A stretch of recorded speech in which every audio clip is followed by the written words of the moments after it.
Welcome back to The Exorcist Files, the show where we tell demons they just gotta go. As promised to our loyal Kickstarter backers, we wanted to bring you a Season 2 bonus episode that will have you levitating out of your chair and not in a way requiring theological assistance.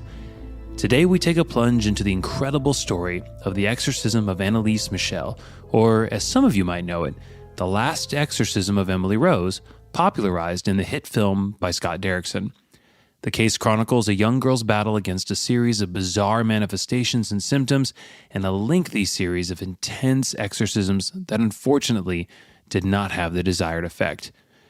This case is notable for many reasons, and has fascinated fans of the paranormal for years, in no small part because there actually are tape recordings of the young girl in the throes of her alleged manifestation. Yet, what I find so interesting about this case is that for almost every piece of evidence for the supernatural, there is some accompanying natural explanation that could, at least in theory, account for the strange manifestations. For some, this case represents a simple tragedy, a young girl with significant mental illness who unfortunately didn't respond to treatment and paid the price as those around her let her just waste away. For others, it is a clear case of spiritual oppression, a legitimate demonic attack that was used to highlight attention to the world of spiritual warfare, and Anneliese died a martyr of sorts. With us today to parse through this evidence is a special guest, Dr. Candy Gunther Brown, a religious studies scholar, friend of the podcast, and wife to our resident Exorcist Files neuroscience contributor from Season 1, Dr. Joshua Brown. Now, you will want to listen to the end because Father Martins will be weighing in with what he thinks happened to conclude this episode. Don't worry, we do have more dramatic episodes coming for you. We're just bringing you these while we produce and work on them. Father Martins is out finishing his tour with the Relic of St. Jude that comes to an end in December. Lastly, if you haven't signed up for the Vault, there are some awesome bonus episodes available, including our monthly Ask Father Anything. These are 90-minute Q&As that have Father Martins addressing every question you can think of. Head on over to exorcistfiles.tv and you can get access to the Case Behind the Case series, Q&As, and so much more. Or you can just click the link in the notes. With that, let's bring on Dr. Brown to get into the exorcism of Anneliese Michel.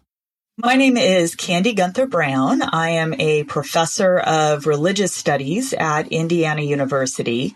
I did my undergraduate and graduate studies at Harvard University, and for the past 20 years, I have been studying healing, exorcism, and deliverance. For those who remember Dr. Joshua Brown, you know that this family takes both the intellectual and supernatural very seriously. While the Browns' work is focused mostly on miracles and healings through their Global Medical Research Institute, they also have some experience with deliverance. It started off some 20 years ago when my husband, Dr. Joshua Brown, who has been a guest on the Exorcist Files before, when he had a seizure and was diagnosed with a brain tumor and ended up getting a lot of deliverance ministry. So then I started doing academic research into the subject, and that's taken me in a variety of directions. But most recently, I have been writing a biography of a Catholic charismatic by the name of Francis McNutt. And it was actually through that project that I found a connection to a particular case in the 1970s that had an impact on his practice of doing deliverance. So it was really through a few twists and turns that I came to today's subject. Father Francis McNutt was a Dominican priest known best for his work in the charismatic Catholic renewal on the topic of the supernatural. He notably wrote, "Only when we are able to free the oppressed and heal those suffering from the curse of sickness can we really preach Christ's basic message. The kingdom of God is at hand, and the kingdom of Satan is being destroyed." Father McNutt helped increase awareness of the reality of spiritual warfare, its successes and missteps during his life and ministry. Now, moving on to this case, I wanted to get a take on what made Dr. Brown study this case and why it was so significant for her. One of the things that causes this case to stand out is that there is an unusual level of documentation surrounding it. The priest exorcists made cassette tapes that were then entered into evidence in a court case. And then an anthropologist and a linguist wrote about those records and published a book on it. The story then has been made into at least 3 movies.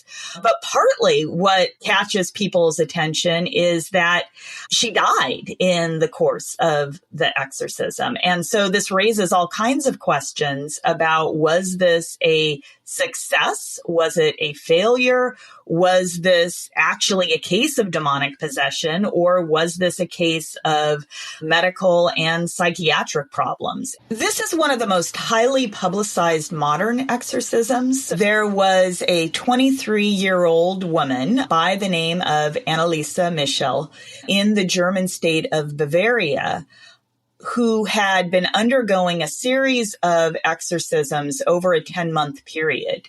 2 priests conducted some 67 exorcism sessions, each of them several hours in length. And the case ended in her death from what doctors diagnosed as starvation and overexertion. At the time of her death, she weighed only 66 pounds. This actually became a court case, and the German courts convicted the girl's parents and the 2 priests for negligent homicide in April of 1978. And they were sentenced to suspended jail terms and to pay court costs. And so that then raises the questions about what happened. Why did this take so long, and why was the outcome death? Amongst Christians, this is a heavily debated topic due to the massive amount of publicity and the aforementioned documentation surrounding this case. Although we will not be making the final call on the success or failure of this exorcism, it is important to note that there is disagreement even within the church on what actually happened here and whether it contributed to a diminished confidence in exorcism as a whole. Let's get into some of those details now. So this young woman grew up in a lower middle class Catholic family in a rural area. Her family, who was a devout Catholic family, they enjoyed saying the rosary together every night. Her mother was actually quite religiously strict, didn't want her daughters to spend time in the presence of boys or go to dances. They were a serious kind of religious family. She had siblings, and she had a few more kind of bouts of childhood disease than her siblings did. She got measles and mumps and scarlet fever, but she entered school. She got good grades. She had the goal of becoming a school teacher. And it was only when she was 16 years old that some things started to happen. There was a day that she was in school and she blacked out briefly and then recovered. Around midnight, she felt this force pin her down in her bed and she started to panic. She couldn't move. She couldn't speak. But then she recovered from this. And it wasn't until a year later that a similar set of episodes occurred. Once again, in the middle of the day, she blacked out briefly. And then that night, she had this strange kind of paralysis. Things pretty much went back as normal, but then she did have some more just physical problems. She got tonsillitis, she got pneumonia. She ended up having to drop out of school and go into a hospital that specializes in lung diseases and spend some time there. And once she returned home from that illness, people did notice a difference in her. She seemed more quiet and serious. She wanted to talk more about religion. Her grades weren't as good as they had been before, and she didn't feel as well. She became more depressed, even suicidal. But she still only had a few of these episodes until several years later. And so really, it would have just seemed like she had a few health issues, including mental health struggles, along with physical health struggles, until things started to intensify. Given the cascading number of ailments this young girl started to experience, one can't help but wonder, at what point do you say, okay, doctors, nice try, but we need the great physician to give it a shot? Of course, the two don't have to be mutually exclusive, but given the sheer number of problems she experienced and their seemingly rapid onset, it's hard to understand why they didn't just seek out spiritual help sooner. Initially, their approach to her struggles was purely a medical one. They sent her to a series of doctors, to neurologists, and eventually psychiatrists. And initially, when they did EEGs and other medical tests, there was nothing unusual. And still, the doctor started to suggest that she might have epilepsy or even that she had some kind of depressive psychosis. And eventually, she did have an EEG that had a kind of irregular pattern on it. And so they prescribed her a series of anticonvulsant medications, which the doctors thought were helping, but she thought that they just made her more tired and apathetic. So she took the medicines, but she wasn't very convinced that these were helping her. Meanwhile, Anneliese started to have some more, in her view, kind of unusual and troubling religious and spiritual experiences. So she began to have visions in which she saw faces in her mind's eye that seemed cruel. They were grimacing. They almost seemed hellish. And she couldn't really describe them very well, or at least she didn't want to. But she felt like they kept her from praying. She heard voices that were telling her that she was condemned forever to hell. She found it hard to enter a shrine to the Virgin Mary or to look at medals of saints. She started smelling this horrible stench of something like dung or burning and hearing this knocking. At first, she was the only person who could smell or hear these things, but then her family started to smell and to hear. And so they did start to call in some priests. And at first, they were only doing just really prayers of blessing or a kind of a small exorcism, not the formal rite of exorcism. But even as they were doing that, she started to complain that it was burning when the people prayed for her. And even if people prayed silently, she ordered them to stop because it was bothering her. And then her family and her friends started to see just odd things in her behavior. Her eyes started to look like they were black. Her face had this expression of hatred on it. She looked like she was stiff and her hands were twitching and they looked almost like paws with claws on them while she was praying the rosary or while she was looking at a statue of the Virgin. She started to disrespect sacred objects, so she tore a rosary. And some thought that she had superhuman strength. 3 men were holding her down when they finally did get to the point of praying for exorcisms. And still she was violent in reacting to them. And she had trouble with holy water, no problem with regular water, but if it was holy water, she reacted strongly to it. And when they got to the exorcisms, she could understand them, even if the priests were speaking in Chinese or French or Dutch or Latin. And she said that she was fully conscious during all of this, but it was like her will was being taken over. She felt like there were devils in her and she was being molested by satanic beings. And so it was really Anneliese who was pleading to have exorcisms. And it took some 7 years before she was able to get people's attention and permission for this to take place. So it was all the way from 1968 when she first had these symptoms of the blackout and the paralysis, all the way up until September 24th of 1975, that finally a bishop gave permission for 2 exorcists, 2 priests to perform exorcism. Hearing everything that happened to this girl, you do have to wonder how a family that prayed the rosary every night together didn't seek out the church's help sooner. Plus, if you've been receiving medical treatment to no avail for almost a decade, it seems even more incredible that you wouldn't want to try almost anything to get better. Now, as our listeners know, by the time a formal exorcism is approved by a bishop, there has to be the evidence of its need. Bishops do not take this lightly. So clearly, the church thought there was enough there to warrant an exorcism. Sadly, though, this case would take a tragic turn and play out in a John Grisham-esque legal thriller.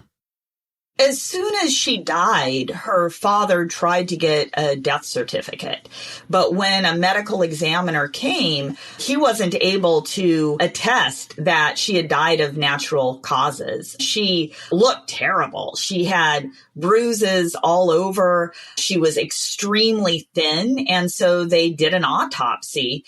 And that autopsy found that she had starved to death, and very strenuous exertions that exacerbated the lack of food and even lack of water. And so at that point, the question was raised, well, why didn't someone do something to keep that from happening? And initially, the courts wanted to know, well, was someone telling her she wasn't allowed to eat? And what seems to be the case in the evidence is that her family tried to get her to eat. The priest tried to get her to eat, but she felt that she was being compelled not to.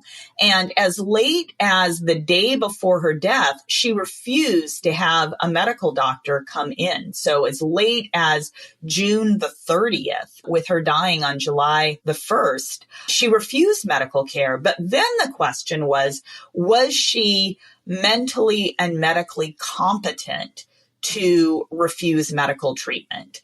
And if she was insane or if she was just medically compromised, then the responsible course of action would have been to force feed her, force hydration.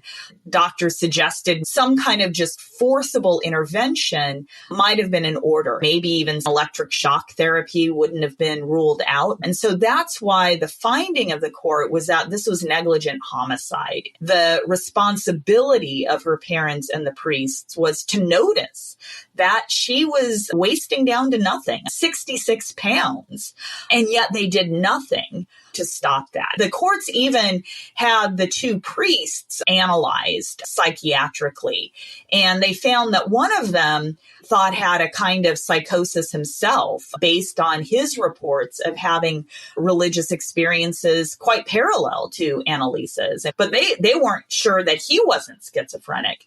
The other priest, they didn't find any evidence of psychiatric problems, but they found some calcification in his brain. And strangely, in their evaluation, he lost his critical evaluation skills when it came to exorcism, although he seemed normal in other respects. And so really part of what this court case suggests is that there's a real conflict between religious and secular outlooks that were really quite a larger scale phenomenon in post-World War II German Catholicism. There were some interesting kinds of contested features of the case. One of Anneliese's doctors allegedly told her parents that they should take her to a Jesuit priest, although the doctor later denied it. And that's kind of a strange recommendation in and of itself, because most German as well as U.S. Jesuits were leading in an attack against exorcism in the 1960s. There was one particular German Jesuit by the name of Adolf Rodwick who had begun practicing exorcism during the Second World War. He'd even written some books on it. And early on in the case, a family friend had contacted this priest.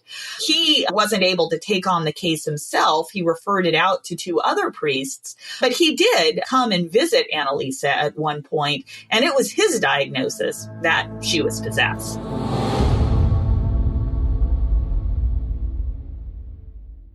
Speaking of possession, Father Martin says that the process of exorcism is replacing one relationship, a bad one, with a good one. This is why we are excited to introduce you to Rocket Money, the personal finance app that shows you just how many subscriptions to services, apps, or things that you either don't use or worse, forgot about, that are now costing you hundreds of dollars a month potentially. This is like an exorcism of your credit card statement. Case in point, in my family, it was discovered that we had been subscribing twice to two popular streamers for over a year. That's money I could have invested or saved. Alas. With Rocket Money, you can see all of your subscriptions in one place and know exactly where your money is going. And then, when you see a subscription you don't need, Rocket Money can help you cancel it with just a few taps. Rocket Money has over 5 million users and has saved a total of $500 million in canceled subscriptions, saving members up to $740 when using all the app's features. So stop wasting money on things you don't use. Cancel your unwanted subscriptions by going to rocketmoney.com/xfiles. That's rocketmoney.com/exfiles and deliver yourself incredible savings.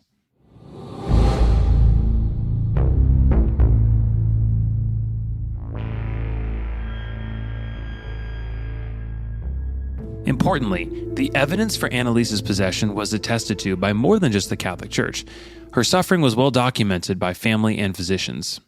I think the only thing to really speculate on is that in general, there was a divide between secular government authorities and church authorities. And so there was not a sharing in the widespread Catholic worldview by those who were bringing the case forward. They thought this all should just be a straight medical case, and it's a problem to have had priests come in to start with. It was more of a problem because it ended in death.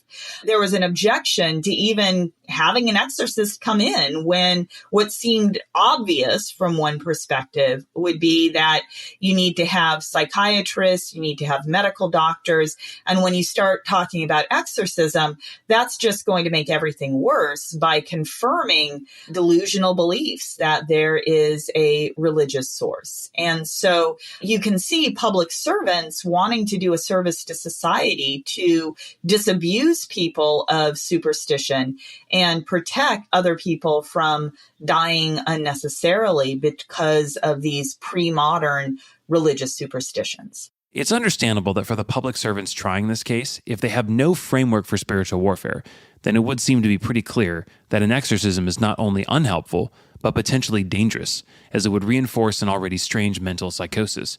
For the prosecution, their position was simply that the family should have intervened and forced her into eating, treatment, etc. Now, one thing I did want to get some clarity on. Many people wrongly assume that the exorcism was in direct conflict with her treatment, that somehow the priest wanted her to not do any medical treatment, but that's actually not clear from the evidence. It's not clear from the record that the priest discouraged her from taking medications or even that her family did.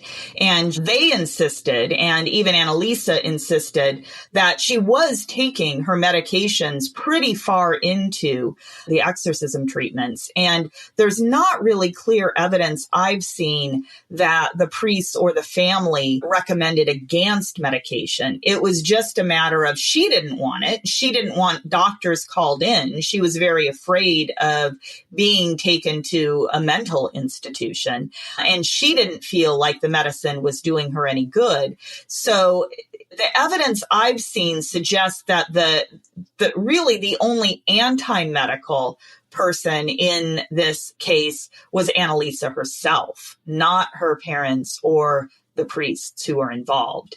But where this really became a point of contention was, well, what happens when she's becoming so weak and she's injuring herself so badly with this constant kind of forceful genuflections, putting her face against the floor, not eating, losing weight? At what point in her self-harm refusal did someone need to intervene?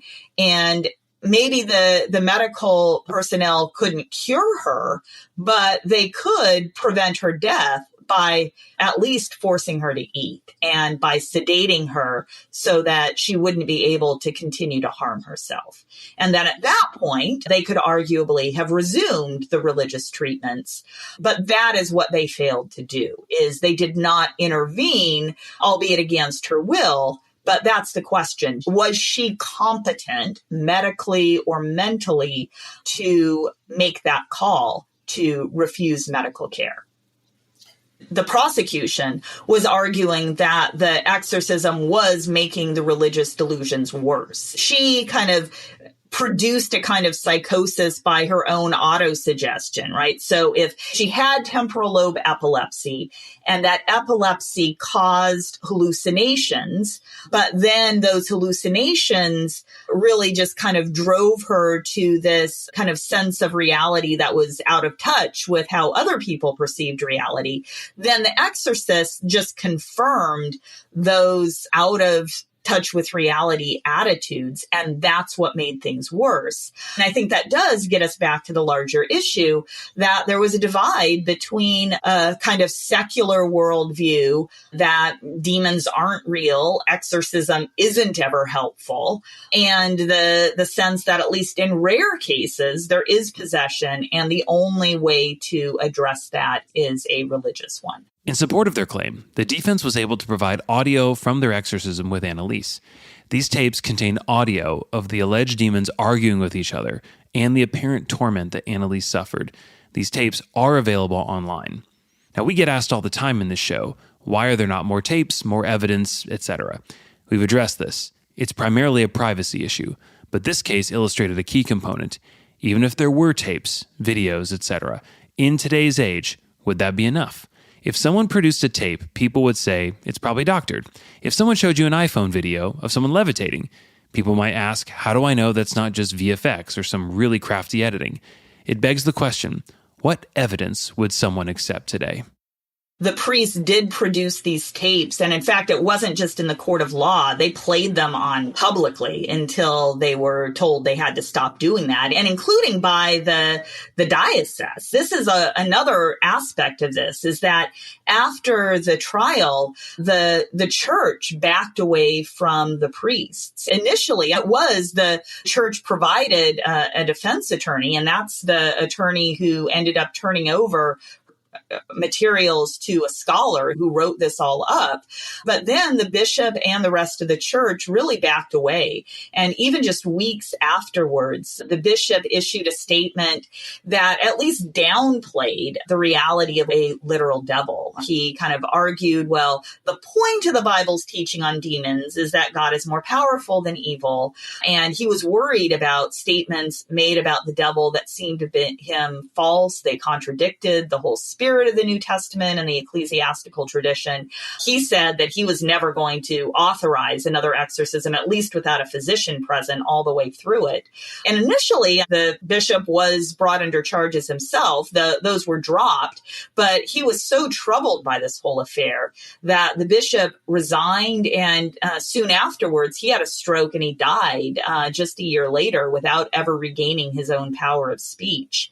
And so after this case, there was really a backing away from exorcism, certainly in Germany. And on a global scale, the church was much stricter about allowing even deliverance practices. I mean, this is how I came across the case, was I realized that it was just 2 months after the trial judgment that this deliverance minister, a priest, Francis McNutt, who was doing not formal exorcism, but deliverance, he was called to the Vatican and was ordered to stop looking people in the eye and commanding demons, because even that counted as an exorcism and required permission of a bishop. And so there was this backing away from even kind of lower level deliverance practices in the wake of this case. There was also the calling of a bishop's commission in Germany that looked into the case, and they concluded that really this was just mental illness. And in 1984, they took a petition and sent it to Rome asking for a revision of the rite of exorcism. The new rite of exorcism sought to assist priests and faithful Christians in distinguishing between mental illness and demonic possession. The updated rite also provided new prayers for the exorcism of places and things. Although these changes were not made until many years following the exorcism of Anneliese, some scholars view this case as a catalyst for the church to look closely at the rite. Distinguishing mental illness from possession takes a keen eye, wisdom, and the help of the Holy Spirit. To add more questions to the case today, Dr. Brown shared that Anneliese herself believed she was possessed.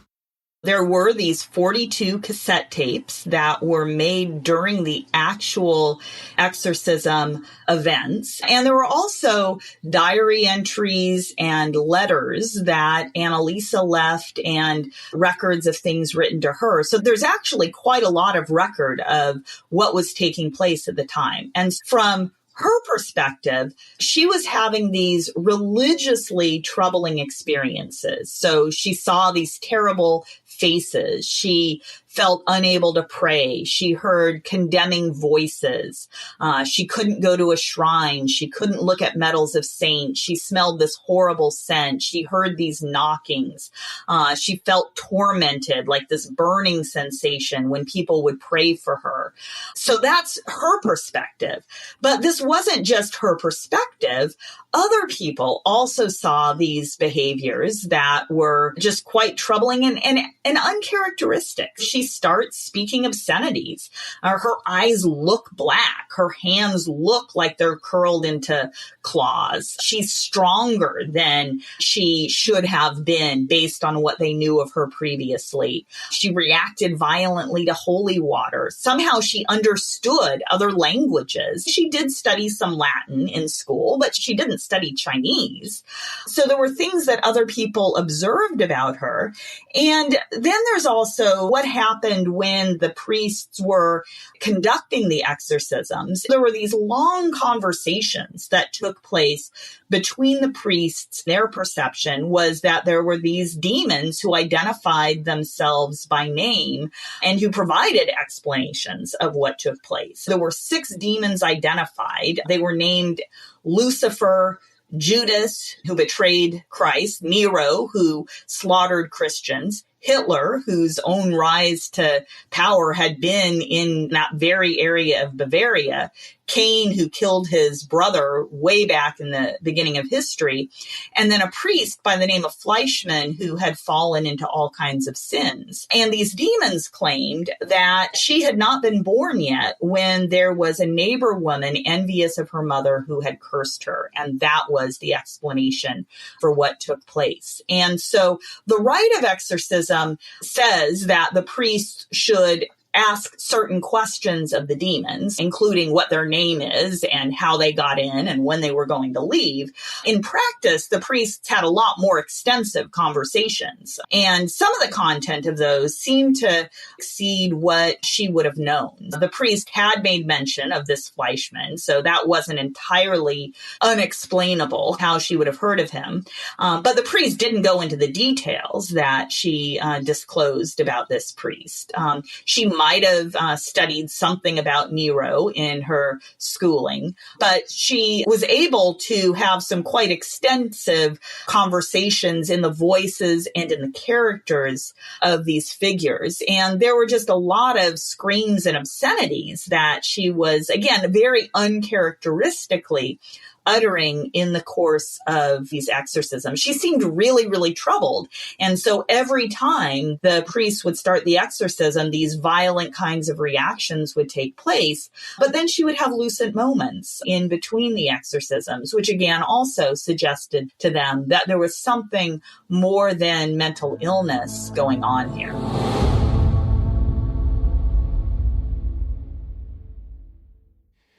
Well, as you're hearing, we do love a good mystery and a riddle, and that includes some board and some video games. We are excited to introduce you to a new partner, Soma Games, an award-winning studio that has been making artistic games that bring a biblical worldview into the world of video games for over 20 years. Soma has a new game coming out called The Reluctant Redemption of Verity Lux. I know, sounds really interesting, right? It's written by Amy Green, the BAFTA award-winning author of That Dragon Cancer. It's a deeply spiritual, interactive fiction and hidden object game that's sort of like Blade Runner and Noah's Ark if they had a Nephilim baby. The game draws you into a mysterious thin place where the dark glass of everyday life clears a bit to show the fantastic world of spirits, angels, and demons. Now, when it comes to games, we do appreciate the way Soma wants to use this extraordinarily popular art form to help raise awareness about a biblical and spiritual worldview. They're a great team. Check them out. They're awesome. X-Files listeners will get 30% off all redemption swag. Head on over to somagames.com/xfiles. That is somagames.com/exfiles. And you can sign up to get the game.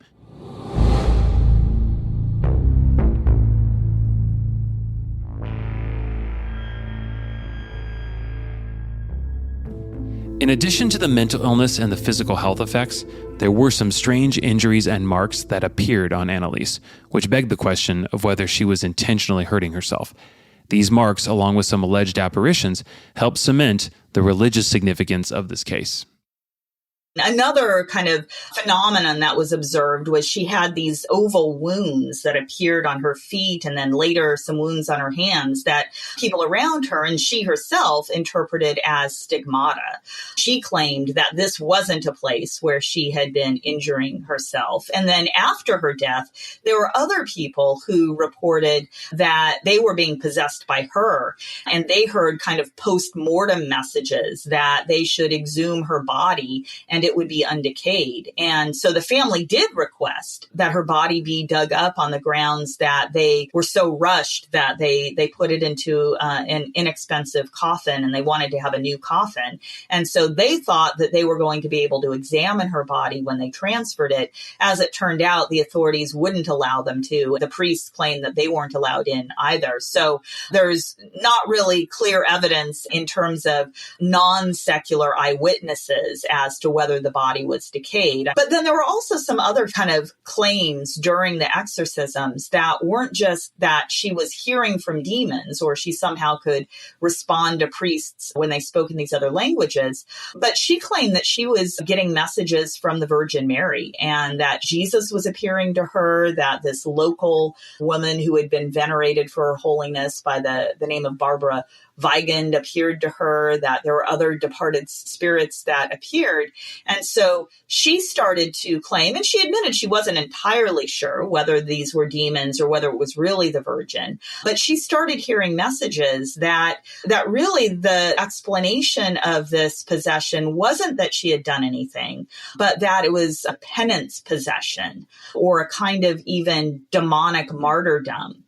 And so the Virgin asked her, was she willing to do penance, to suffer, to save other souls from their sins? And so she claimed to agree to accept this punishment for the sins of others so that souls would not be lost. And she offered herself as a sacrificial victim for Germany, for the youth, and even for priests. And of her own free will, she agreed to continue her sufferings and offer them for the benefit of others. She predicted that her suffering was going to get worse and then it would end at the beginning of July. She didn't seem to know that that meant she was going to die, but she made that prediction even before she did die. And this interpretation has been agreed with by at least some interpreters in the church, that this was good triumphing over evil, that God achieved his goal. She completed the mission of Barbara Weigand. She maybe even should become a saint. God permitted sufferings that were brought by demons, and this provides a kind of explanation that she got free by the end of her life. It was not a failure of an exorcism, but in the same way that Christ's death might be seen as a failure by the world, it might actually be seen as a success in the eyes of God. And so she entered into heaven as a martyr and possibly even as a saint. It's important to note that Anneliese Michel has not been beatified or canonized. Although some locals and Catholics view her with great reverence, no formal Catholic statement has been made regarding this case. Given the abundance of seemingly explainable phenomena that occurred during this case, I asked Dr. Brown to argue the case from a natural standpoint, that this was in fact just a bizarre series of events that took on a spiritual tone. I mean, really, the number one naturalistic explanation is there is clear clinical evidence in the literature that temporal lobe epilepsy can cause religiously kind of laden hallucinations and even the smelling of unpleasant odors. There was a predisposition to look for exorcism as a solution because of the impact of the film The Exorcist. 5 out of the 6 demons named, strangely, had human names. So only Lucifer was a demonic name, but Judas, Nero, Hitler, Cain, Fleischmann, these were all humans. And not just any humans. Hitler started on his road to power in Bavaria. And so in a sense, he was a literal expression of Germany's metaphorical exorcism of Hitler. The demons had traits of the physicians that she had been trying to rid herself of. Her father was emotionally distant. Her mother was religiously strict. And so perhaps her obscenities, her hatred of religious objects, those were just her consciously consciously or subconsciously reacting against just these years of being pressed down by her parents. Now, what the naturalists have more trouble explaining is her understanding of other languages. And so maybe she did study Latin. There is evidence she studied Latin. Maybe she knew French and Dutch. That's not all that uncommon for someone in Germany. Chinese is a harder one to explain, but perhaps she did some reading on her own. And just because she seemed averse to religious objects or she had religious images, that's not really hard evidence that there's something supernatural taking place. And even if others heard knocking or smelled odors, perhaps they were psychologically conditioned to do so because they really wanted to believe that there was a religious solution to a problem that they had not been able to solve through medical measures. Dr. Brown raises some important points. As Father Martins has mentioned numerous times on the show, religious aversion to objects does not constitute one of the classic signs that the Church looks for when evaluating someone for exorcism. Certainly, genuine demonization can and often does lead to an aversion to religious objects or practices, but this type of behavior can easily be manufactured and part of a self-fulfilling prophecy if one believes they are the victim of a demonic attack.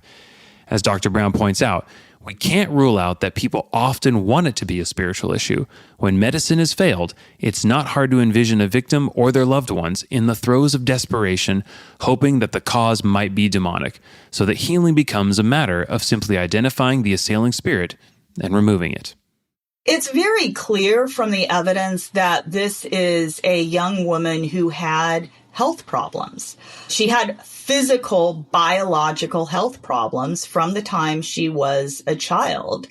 And there seems to be fairly strong psychiatric evidence that she wasn't a completely happy young woman. She felt a lot of pressure from her parents and pressure to do well in school, pressure not to become involved in activities that might go against their religion. So there were clearly things that made her life difficult.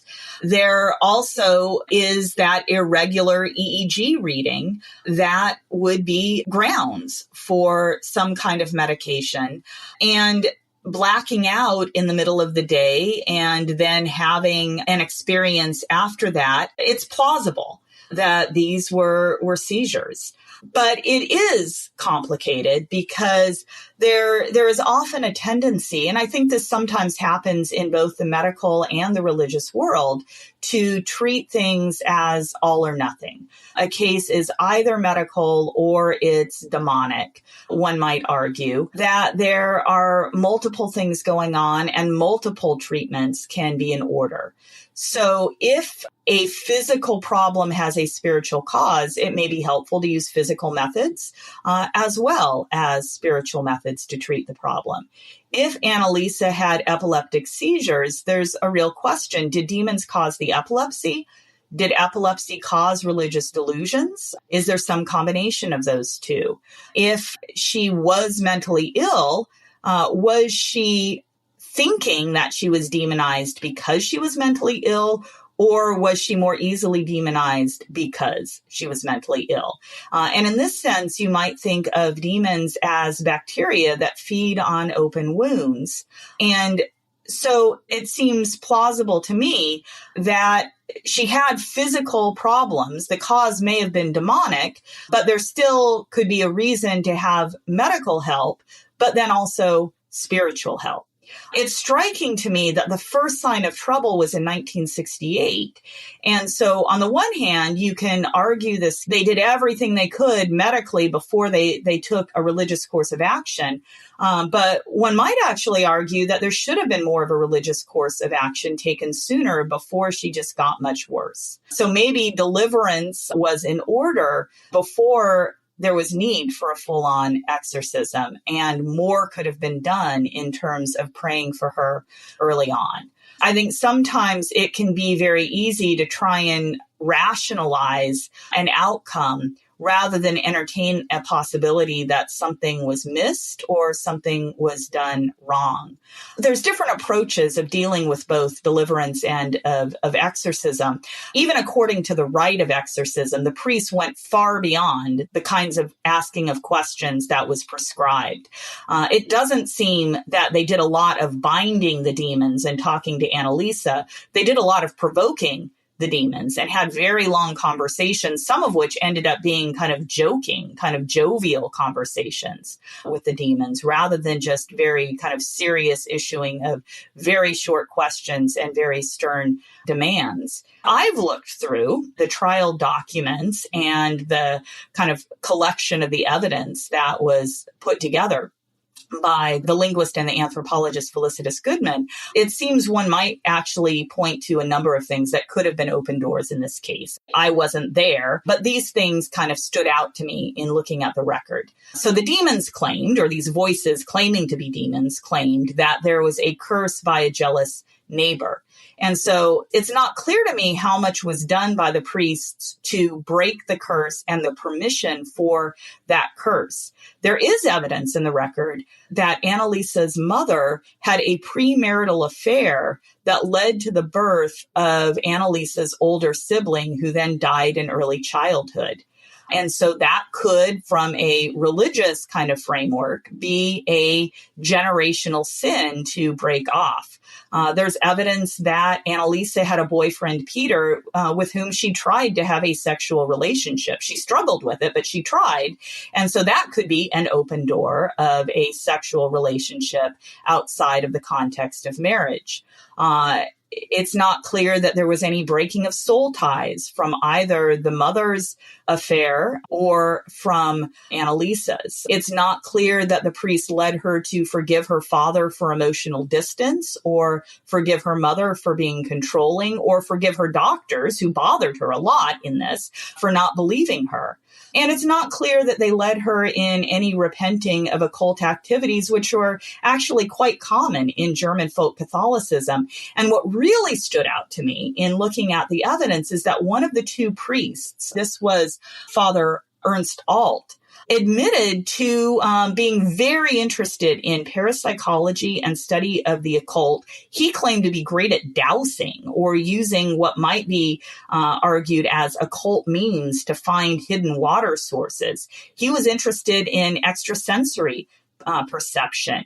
And so when he first interacted with Anneliese, he claimed to have this sense of a stench of burning, unlearned knowledge about the family. He thought Anneliese was possessed because he sensed a kind of radiation coming from her. He heard a thumping in his own room. He felt pressed down in bed. These are the pseudo hallucinations, in the language of the psychiatrists who evaluated him in the courtroom, that caused them to diagnose him as having psychosis of a schizophrenic type. But from a theological perspective, one might argue that he had open doors in his own life. And so how can a priest who has wide open doors effectively engage in exorcism? And so it may be the case that efforts to try and explain how this wasn't a failure, but actually a success, could be counterproductive and make it harder for people who need exorcism to get it, and obscure some of the common open doors that, if closed, can make exorcisms more effective in the future. And I think part of what kind of argues in favor of that set of concerns is the set of high-profile, influential movies that has been made of this case. So it's not only The Exorcism of Emily Rose. There was another German-language film, Requiem, which came out the following year in 2006. Emily Rose was produced in 2005. But then even more recently, there was a film, Anneliese, The Exorcist Tapes, released in 2011, which is a mockumentary. And it's really just ridiculing the very idea of exorcism. It's mocking the priests for refusing medical care. But if there is a recognition, rather, that maybe the priests were missing something here. Maybe it shouldn't have taken 67 multi-hour sessions over 10 months. Maybe that wasn't actually God's will for her to die and for this to take so long. But maybe the priests were missing something. Their approach was wrong. There were open doors in her life, the lives of her family, even the priests' lives that, if addressed, could have led to a much smoother, quicker, in which she was freed and grew up to be a school teacher and a strong Christian who could bring freedom into other people's lives. This, for me, is one of the most difficult aspects of this case. 67 exorcisms over the course of almost a year. While Father Martins has shared that many of his cases do take lengthy periods of time to achieve liberation, for someone in Anneliese's position, it was still hard for me to wrap my head around the sheer number of exorcisms, multiple hours long while she was just wasting away. To try to reconcile this, we have to remember we simply don't have all the information. From a spiritual perspective, we have no idea what was going on between the priests and God, Anneliese and God, and can only judge from the limited evidence we do have. It's also possible that given the lack of success, she may have just had a medical issue, in which case exorcism probably wouldn't have been of much use. I think it is the case that we need to have a humility that we don't have all of the information. And yes, of course, God is sovereign.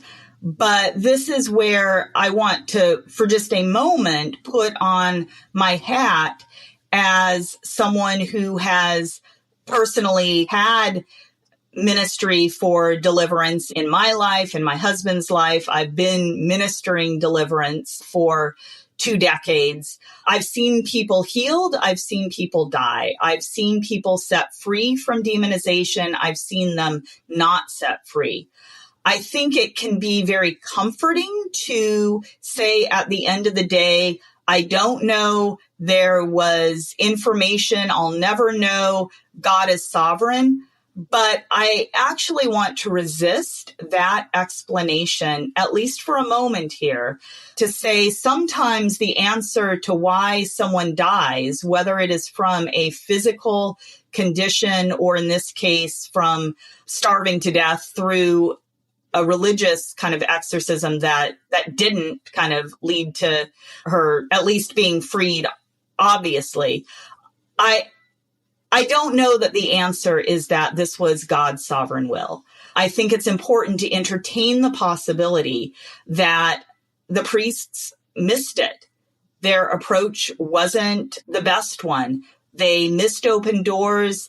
They could have done something more effective, especially since there is material in the record. Okay, you've made it to the end.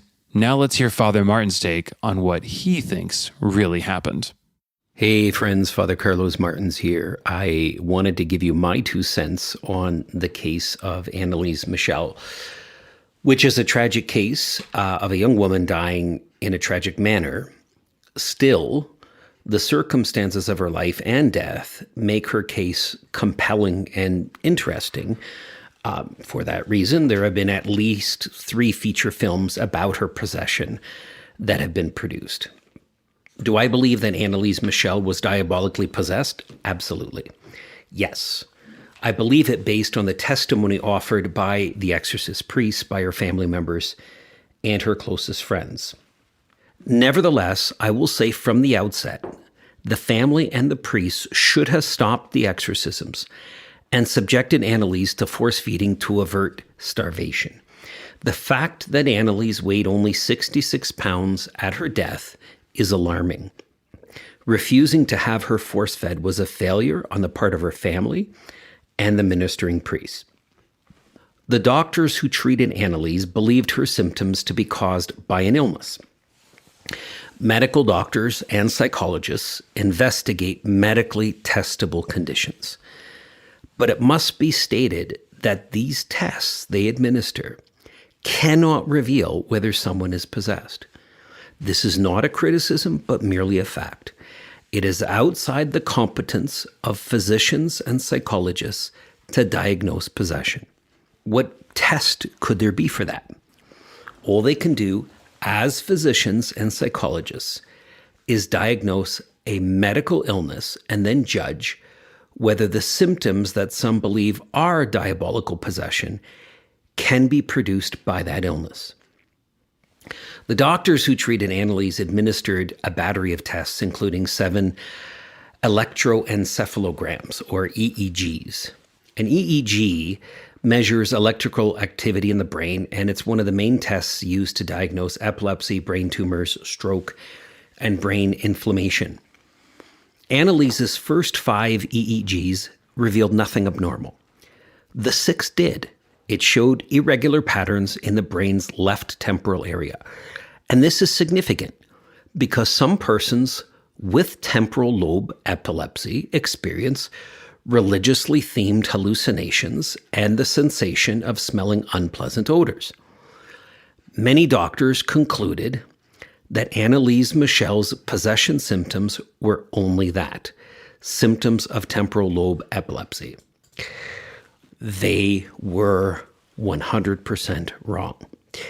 Even if Anneliese suffered from temporal lobe epilepsy, that diagnosis alone fails to account for the objective phenomena experienced by the people around her. For example, multiple persons, including the members of her family, Father Alt, who was one of the exorcists, and even the family housekeeper, would hear disembodied footsteps walking up and down the stairs of the house when Anneliese was inside, doors slamming by themselves, and disembodied knocking on the doors. People could smell terrible odors. Sometimes the odor would be like a feces smell.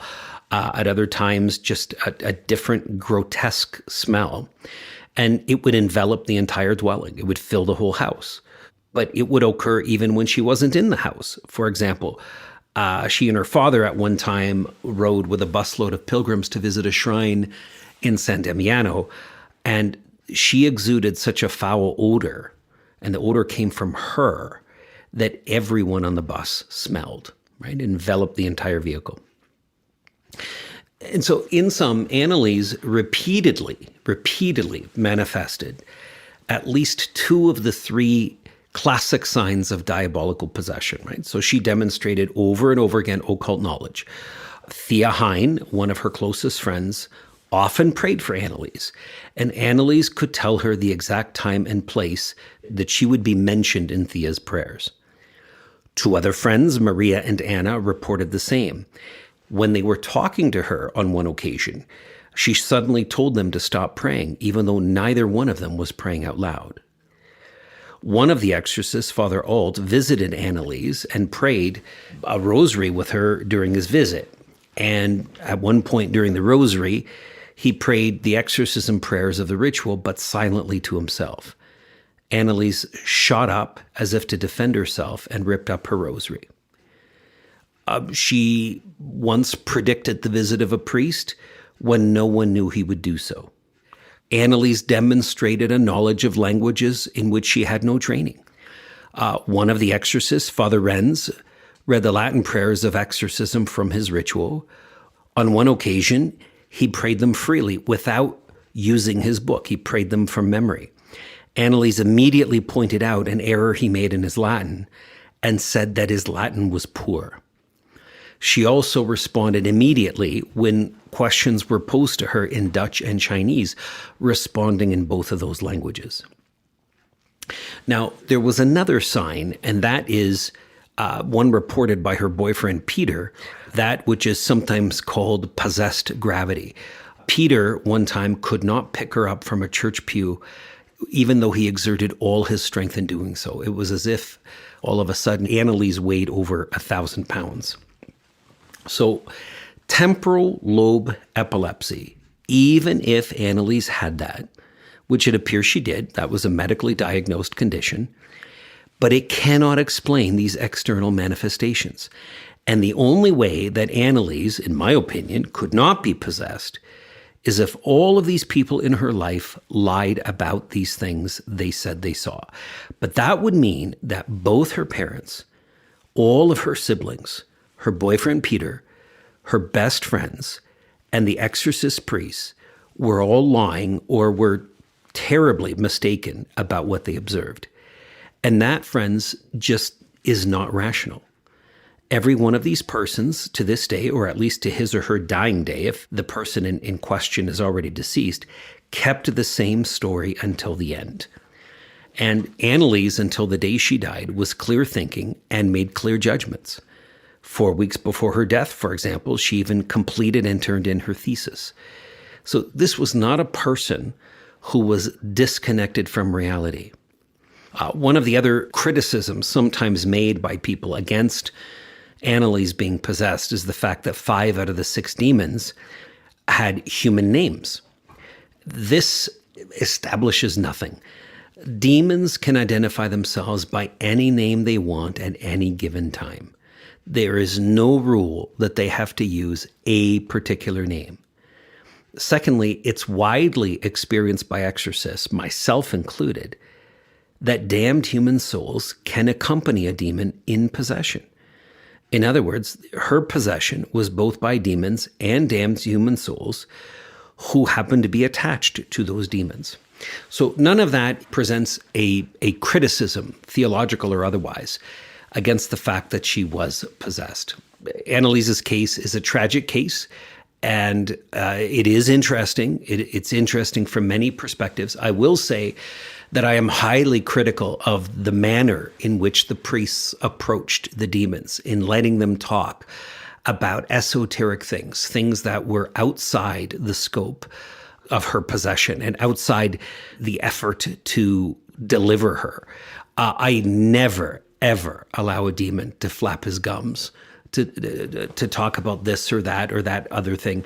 You are there in a case to perform a task.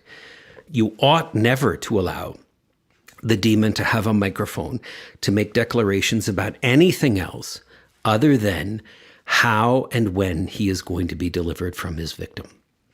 To do that, it actually strengthens the demonic hold because you're giving him a relationship.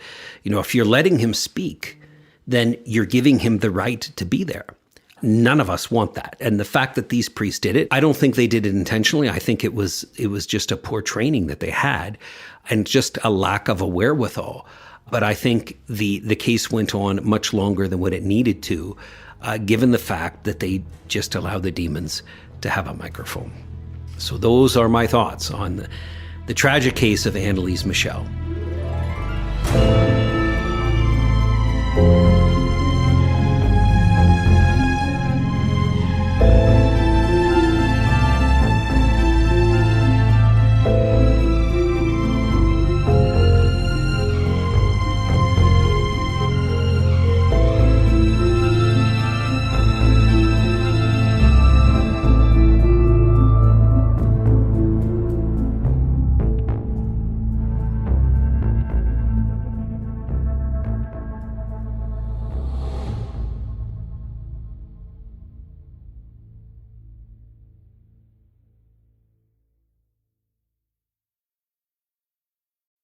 Hello?